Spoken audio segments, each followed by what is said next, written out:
Welcome back to Revive Life. I'm naturopathic Dr. Joelle, and we are now in the kitchen cooking with Leah Cardarelli. Hi. And so thank you so much for joining us. We actually kind of have a funny story of how we met. We do. Yeah, and we're good friends now. Hello, it's all good.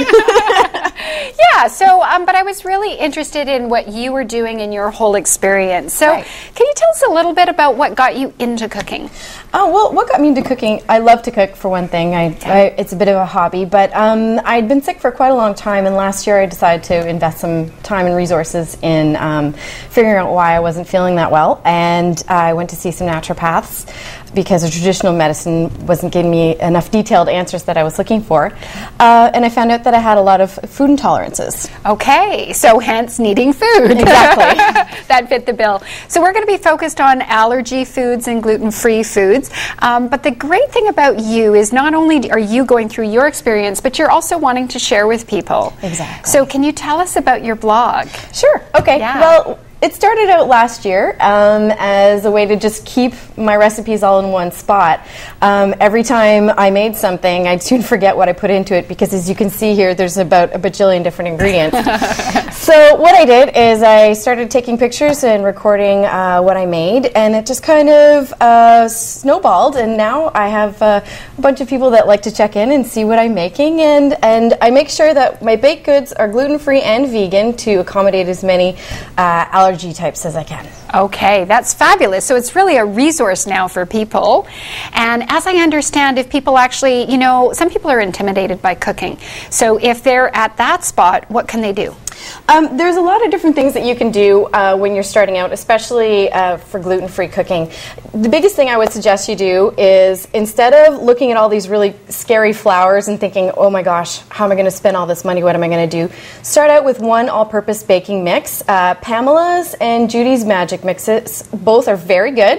Okay. They're all-purpose. And they're available at any health food Yes. store? Okay, great. They're so that's both available easy. at any health food store, and you can use them as your flour supplement as you work your way around for your baking needs. Okay, so we're going to do a little shopping list. We get these mixes as a base, and then what would be 2 or 3 other ingredients that you'd need in your shopping cart? Okay, well, if you're going to be cooking gluten-free, one of the important things you need to have is this weird ingredient called xanthan gum. It's a white powder, and basically it substitutes the binding action of gluten, so that it'll hold your baked goods together, and when it rises, they'll stay risen. Okay, so yes, that would be important. Yes. Okay, and as I understand, you also have cooking classes. Yes. And what would people learn in your cooking classes? Well, I found that when I was learning how to cook gluten-free, it would have been great to just know the ins and outs. So I have quick little cooking classes. People come over.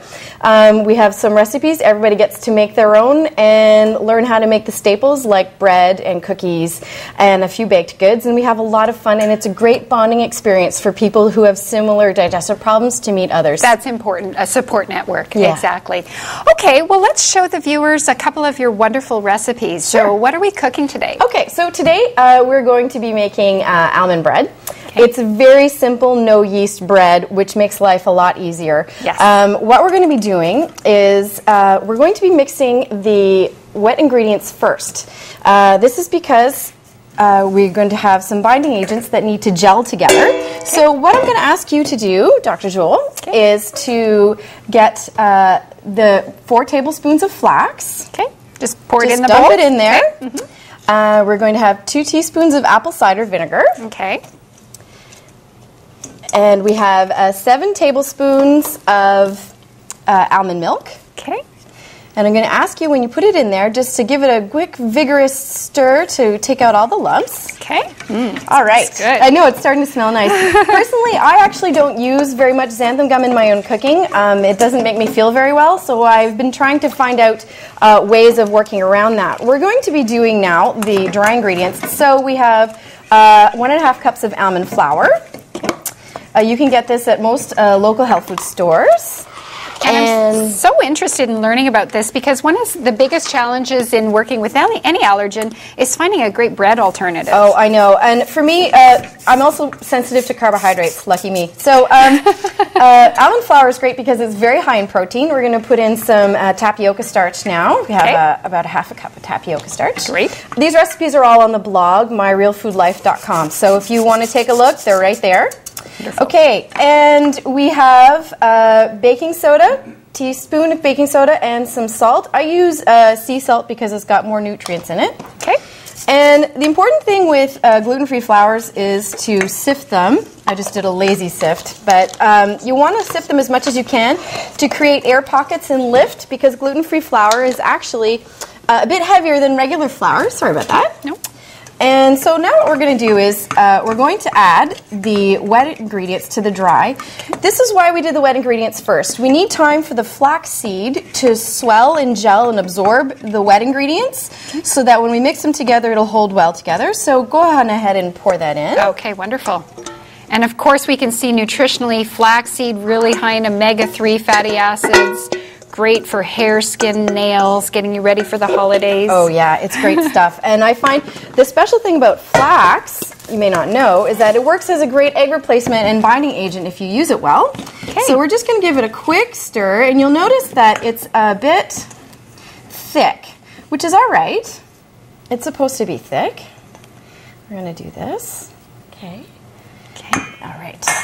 And when it's done, we're going to pour this into. Actually, Dr. Jill, would you mind looking underneath? Are you looking underneath there for the bread loaves? Yes. Okay. Grab that. Just dump that out there. Okay. There we go. So now, when you're mixing this together, you might find that it's a bit stiff. What we're going to do is we're going to add just a touch of water. Not too much, because if you add a lot of water, flax can make it gummy. So you just want enough to moisten it and make it decent. There we go. And it really is, you can see that it's pulling apart. It's getting, has that elasticity to it. Exactly. Yep. And so there you go. Between the almond flour and the flax, it's actually got a lot of natural binding ingredients, binding power to it. So what we're going to do is I'm going to take this out here and put it in our display. Oh, that's beautiful. It'd be great for the holidays, you know, it's so filling and wonderful. And almond flour has this naturally sweet taste to it. Just very light. It's lovely. And you're just going to put it in. It's a simple one bowl recipe. No yeast, no complicated stuff. Love it. No frustration, just a couple of ingredients. And it's quite low here, but it actually does rise. Okay. So we're going to put it in the oven at 350 for about 30 minutes. And you'll know it's ready when the top's golden and it starts smelling wonderful. Now, the next thing we're going to look at is so that's option one, and that'd be great for breakfast or throw it in your lunch. Yes. Yes, it'd be good for that too. It's wonderful. It holds together really nicely, and unlike most gluten-free breads, it's actually got a very soft crumb to it.